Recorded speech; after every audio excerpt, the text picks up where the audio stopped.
Interstate 295 in North Carolina.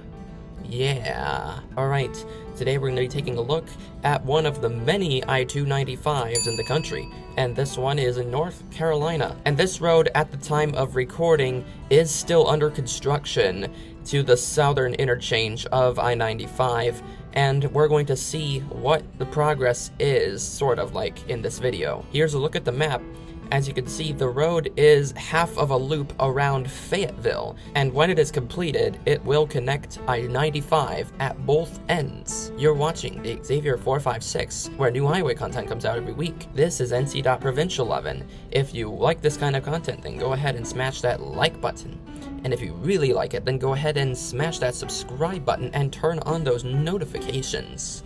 Alright, I must remind you that you can request your exit or intersection down in the comments below. Sorry I've not been doing many important roads for you to request exits for, but next week we are going to cover I-795, North Carolina, to end off the interstates. Alright, let's first start by talking about northbound I-295 North Carolina. So we're going to start here on I-95, where we're seeing an exit to NC295. This is how it's signed currently, and this is what the interchange looks like before it opens.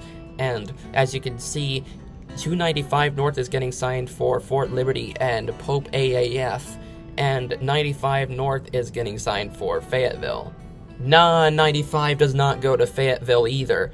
Let's say that should be Benson. Benson should be... Wait, what? No, not Benson! What the? I think I might have got possessed by NCDOT there. What am I doing? No, what should be signed here is Raleigh. Raleigh, because that's where I-40 is going, and we're angling north the way I-40 is also angling. So, we're going to sign Raleigh here. Okay. Now that that's all taken care of, let's move up NC295. However, there is a currently open portion of I-295, and it's in between the interchanges of Parkton Road and Black Bridge Road. So let's have a look at that. Here is the exit for Black Bridge Road, the only exit, and all traffic direct to this in the current state of this road. Hopefully it's connected soon, but we're going to have to exit here in order to continue. So we're going to go over to US 401, which is what we're going to cover later on in the series, and currently it's getting signed south for Rayford. No, that should be Laurinburg. And now we get Interstate 295, north signed for Fort Liberty, which is really the only significant place it's angling to, so maybe that can be signed. And it's helpful for those who are in the army or whatnot. And here is where we meet with NC24 and NC87, and there's also a change to the All-American Freeway, and apparently there's still Bragg Boulevard here. What, should this be changed to Liberty Boulevard? I think it should. And here we're getting North 295 to I-95. Why aren't we gonna get Control City here? Well, I guess it's for the better, because it'd be Benson if there had been something on there, but sign Raleigh if you're gonna have a Control City. Here we meet with West 24 and North 87. I should have mentioned they are concurrent here. And we're also meeting with NC210, and we're getting a Kentucky treatment of Murchison Road and Spring Lake. Spring Lake isn't really anything particular. I'm gonna have to say we're gonna sign Sanford here. Sign Sanford, that is the next significant place along here. And here off this exit, we're just getting 295 North. Just 295 North, what else? Bruh. Here we're meeting US 41 for the second time, and this time it's getting signed for Lillington and Fayetteville. Fayetteville is on there because it's not quite in the downtown yet, and 401 gets signed for Lillington.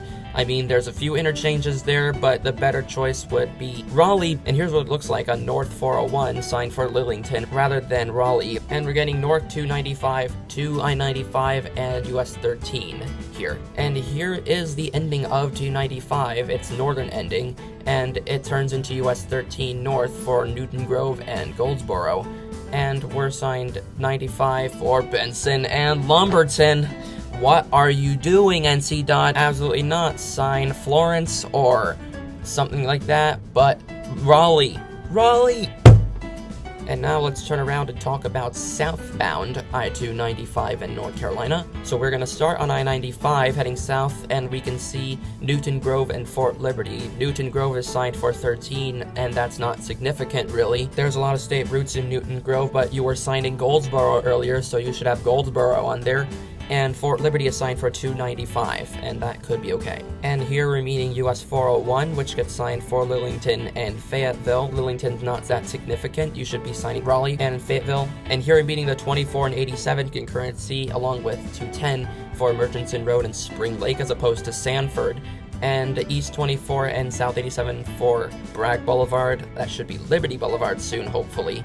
And All-American Freeway. And here's what it looks like off the exit. Now we're just getting South NC 295. This will all be I-295 once it is completed, so for now it's NC 295, but let's see what happens in the future. Here is the all-traffic exit until the construction's finished, and it's for US 401 for Fayetteville and Rayford. No, it should be Fayetteville and Laurinburg. And here is the Black Bridge Road entry to NC 295, and it just takes you over to Parkton Road currently until the I-95 interchange is open. And here is what the new 95 interchange will look like.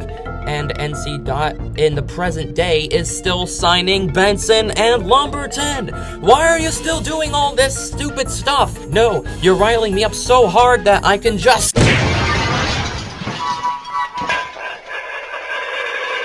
Alright, that is it for this video of I-295. Sorry that I lost my crap at the end, but next we're gonna go on to I-795, the last of the 3-digit interstates in North Carolina. I'll see you then, and may peace be with you.